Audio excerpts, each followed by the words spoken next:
Ayan o mga ka-DIY o. Isa na namang idea to kung paano magawa ang siranyong gunting. So meron pa palang magagawa pagka siraan gunting nyo o. Lalagyan nyo lang siya ng alambre o. Tapos ididikit nyo lang siya dun sa magkabilang dulo. Hop, isang idea naman po to mga ka-DIY. O ano to? Para siyang ano yung kandila o pagpipira-pira sa inyo ng kandila. Tapos iinitin nyo lang hanggang sa matunaw. Tapos pag natunaw na yung kandila mga ka-DIY, lalagyan nyo siya ng glue. Yung nilagyan yung ano, yung alambre. Tapos nilagay na po yung kandila hanggang sa pinatuyo. Pinatuyo na yung kandila sa ano, yung gunting. Ayan, hanggang sa natuyo na siya. Tapos pagka natuyo na, ayan o, i-mold na siya o.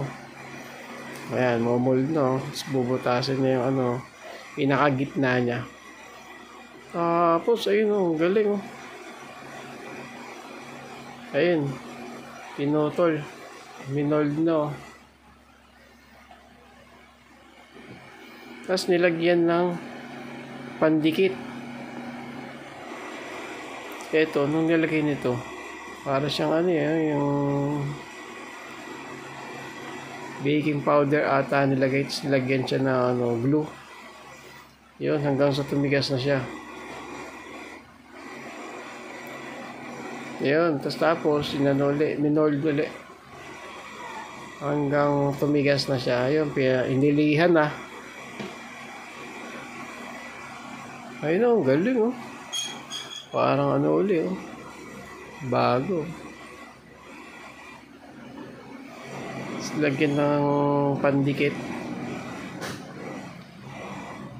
Nilagyan ng pandikit. Tapos pininturahan. Ayun no, bago uli siya. Galing oh.